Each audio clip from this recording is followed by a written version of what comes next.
Yo, welcome to the platform. I'm Andile Matobela, and today I have Slabsta, Mr. Makakanyo, Yeah, man.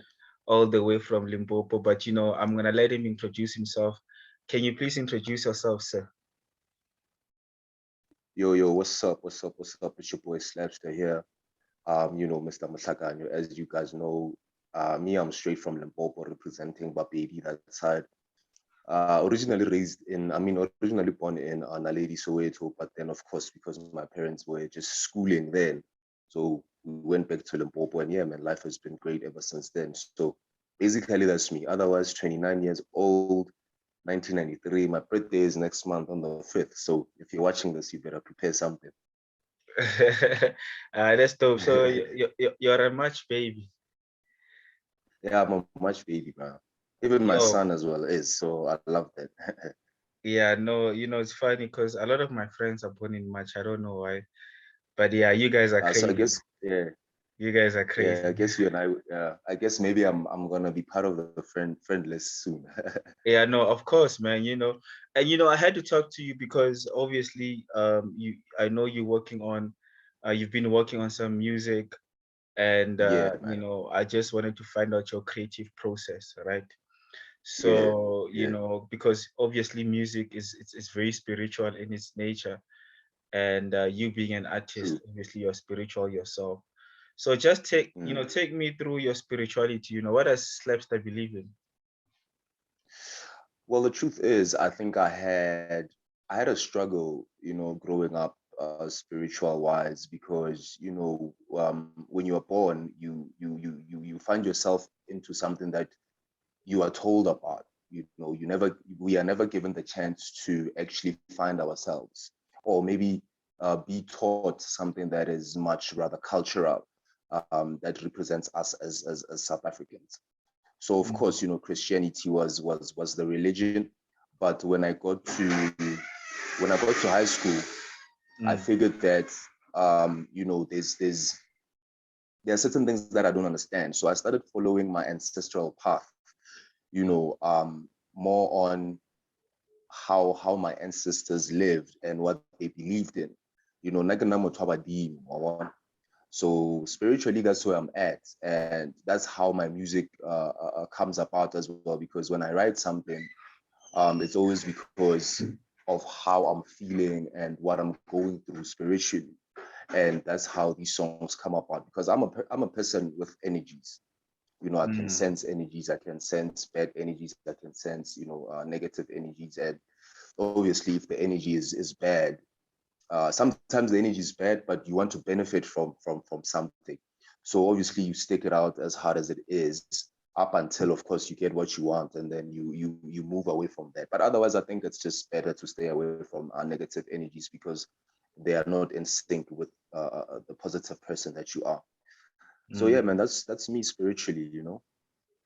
Yeah, it's very interesting, when you say, Omotuaba Dini, meaning that, you belong to the ancestors, right? And Yeah. with that being said, would you say that you have some sort of a gift because you can sense energies? Because I understand that the reason why I'm asking is that I understand that sometimes you might have the gift, but not necessarily mean that you're a sangoma. You know what I mean? Is it something that you've Yeah, true, explored, true. or is it something that Yeah, you are just aware of? Tell me a bit about that. I think there's quite a lot of conversations around this, because just because sometimes you have this certain gift, it doesn't necessarily mean that you have to be a sangoma. You know what I'm saying? It's just about being in touch with that gift, and of course, it's your purpose, and then it should be used carefully, because now you're going to jump into something that you are not spiritually ready for. I think becoming a traditional healer or sangoma is really quite a very huge calling. It's a huge Mm, task, and it goes with quite a lot of spiritual qualities that one should have.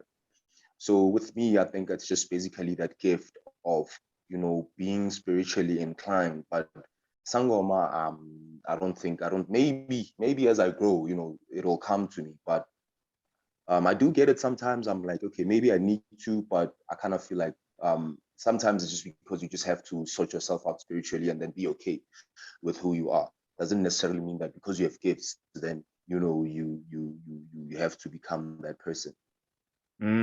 Okay, no, well put, man. Now let's talk about the music.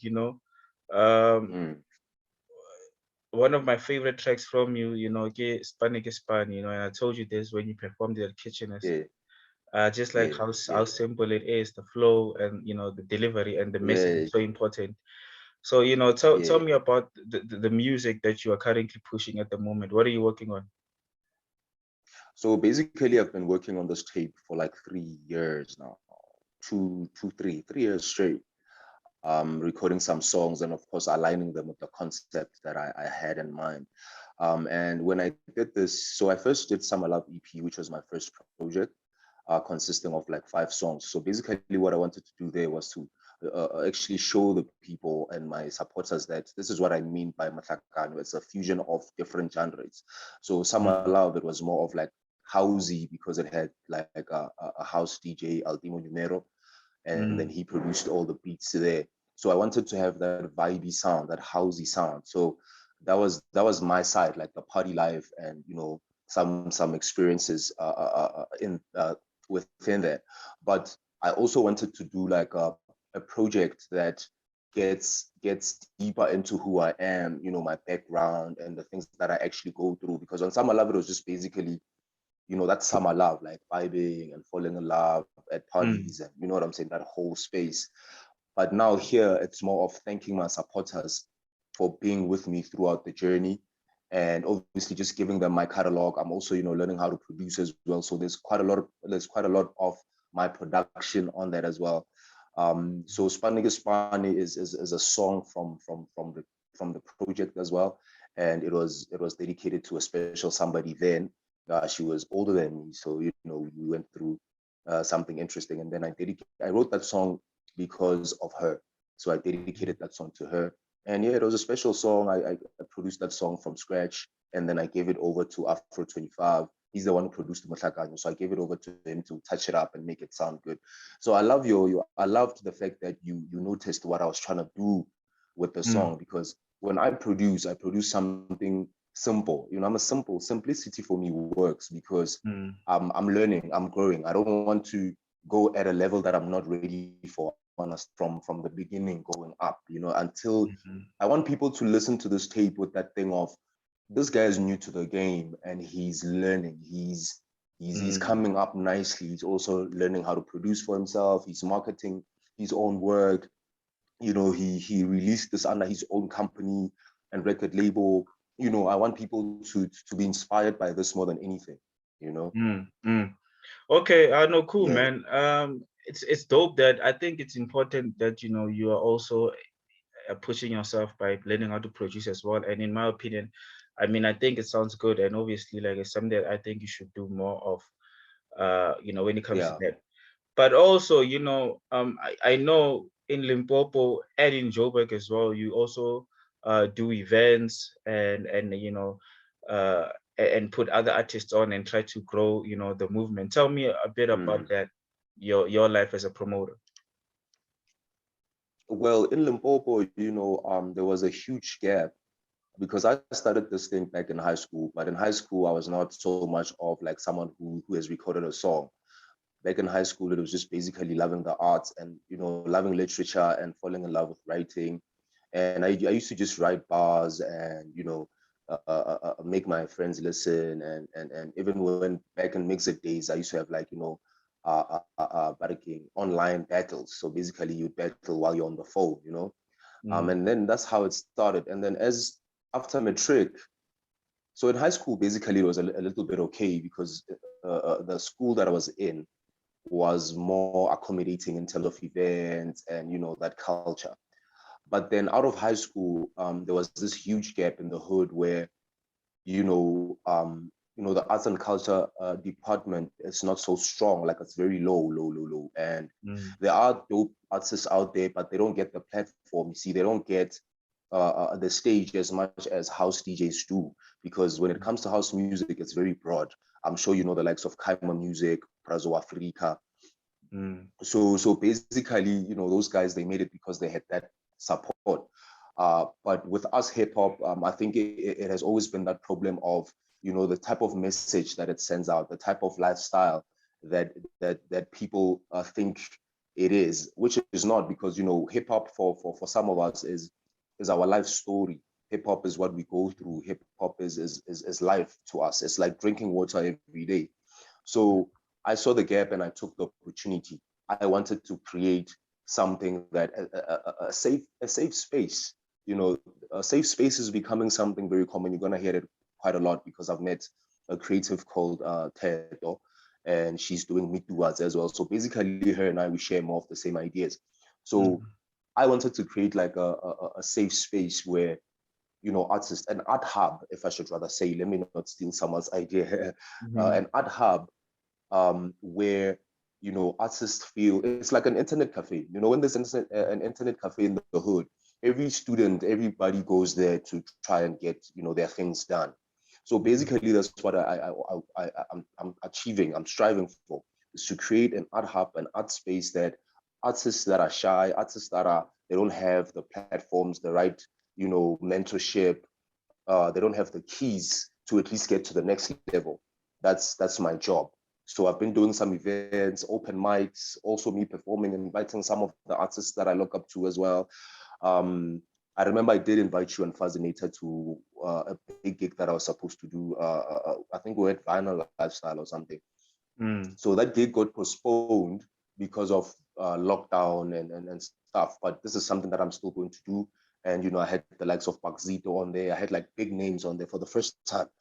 So this was to introduce the people that I know in Joburg with the people that are at home, so that people at home can learn from the people from Joburg, and see how I'm trying to bridge the two, because people at home, they find it so, some of them, they find it so hard. When they look at Joburg, it kind of feels like they have to go to America. And I'm trying to, break that chain. People need to understand that it's just a 4-hour drive. You just need 600 for you to be out here and make it back. At least squat nyana somewhere and then go out to these events that we're pushing just for you to get the experience and then come back home. You know what I'm saying? So I'm trying to create that space for artists back at home to find themselves in a space where, you know, it's not hard, but rather, you know, easier, you know? Wow, man. So yeah, And that's where Mhlakanya comes from. Huh? yeah. Actually, that's gonna be my next question. Like, you know, the whole Mhlakanya, you know, where it comes from. But before I get to that, I just want to say, you know, it's very great what you're doing when it comes to building from your hometown, you know, and also bringing back, because a lot of people, I think that's where they miss it. It's like, you know, we can't all be in Joburg, but where you from, you can also start something there. And you'll never know, you know, that can be the thing for you, you know, that what makes you special, because now it's something that you can leverage off. For example, if you are in your hometown in Limpopo, have something dope happening, then it's easier for you to tell the guys in Joburg, look, I can book you here, and then, you know, we can work in a partnership. True. They, you know, you book them down there, they book you up in Joburg. You know what I mean? So shout out to you, man. Sounds like, you know, keep doing that. So yeah, now let's go to the name, Mr. Mhlakanya. You know, hearing you, you know, and that's the thing, I guess, about Motswako. Hearing you rap in Pedi, right? Especially if, I mean, like in Motswana, so I can tell the difference. But a lot of people think, no, if you rap in Sotho or if you rap in Pedi, then, you know, you're from Mafikeng, you know. And Mr. Mhlakanya sounds a bit like Motswako. So my question now is, tell us about that and your music style. Yeah. So basically, as I was in high school, right, I want people to also, when they check this out, I want people to also listen carefully, especially people who know me. I became first a house DJ, right? I loved, as much as I loved hip hop, but I also collected quite a lot of house music. So basically, I could school some of these new guys right now with house music, because that's where I started. Back then, when, you know, there was, you know, your Glenn Lewis with your barking, what's that sound with the low BPM? Barking, mid tempo. Yeah. So basically, we I started there, you know, and I liked the whole thing of fusing. So basically, I used to mix R&B, hip hop, and house with virtual DJ. And at some point, then I wanted to create music of my own that is mixed, but I just couldn't find the term, you know. So as I was pushing into the music, falling in love with Motswako as well, it just kind of made sense, you know, but I couldn't call it Motswako because I'm not Tswana, you know what I'm saying? But Kulichana is someone who really inspires me quite a lot. I look up to him more than or everybody. And then as I was pushing, you know, like from 2013, you know, I started coming across interesting individuals who would randomly just, you know, use the word, you know, as like it was just a common word, like how kwal came about, like, you know, kwal, unalo kwal, you know, and then from there it becomes like a serious thing, you know what I'm saying? So that's how Matlakanya came about. So when the term started ringing frequently in my mind, then I felt like, no, this is the perfect word to actually use for my music because it explains what I'm trying to do. I think when I did Summer Love back in 2018, I expressed that quite a lot because that was a fusion of Numero's house music and my hip hop side of things, you know. So Motlakanya means togetherness. Motlakanya means, you know, bringing all sorts of ideas into one. And I also wanted Kulichana to know that there are people out there who are pushing the Motswako culture in their own languages. You know what I'm saying? So I hope he gets to see this one day. Yeah, no, man. I think he will see this one day. Have you met Kulichana yet?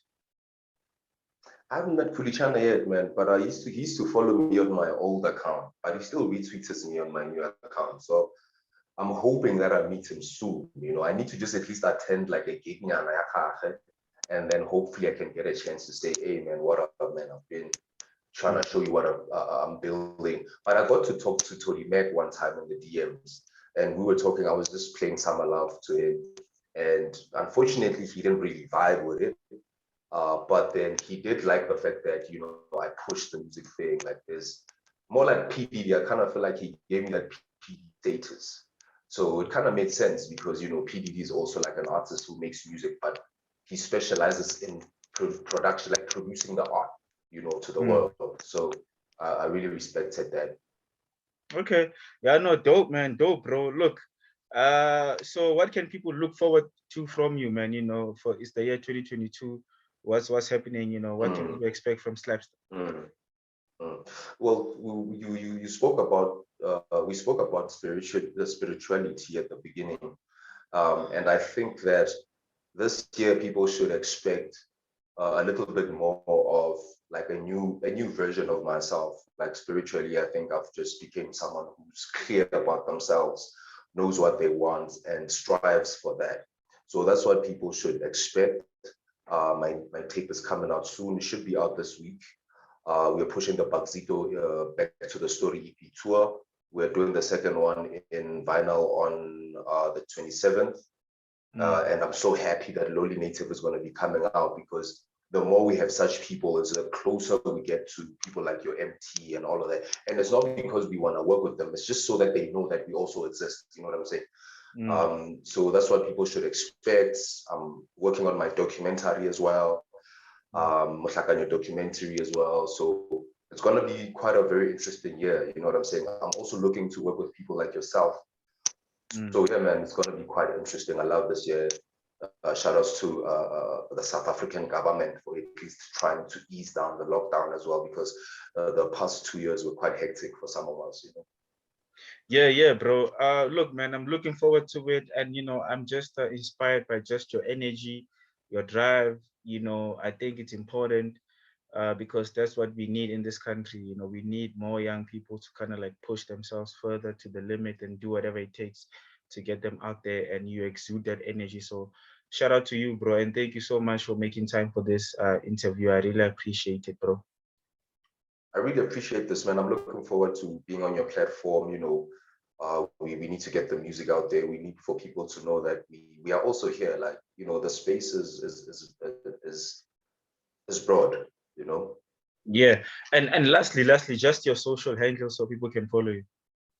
Yeah, for sure. So basically it's Slabsta on Twitter, it's Slabsta on Facebook, it's Slabsta the Dawn on Instagram, and Mohlakanyo everywhere. All right. Yeah, no. Thank you, Baba. Thank you so much, man. I'm gonna tag you soon. You gotta check me out. Sure, sure. Fresh, man.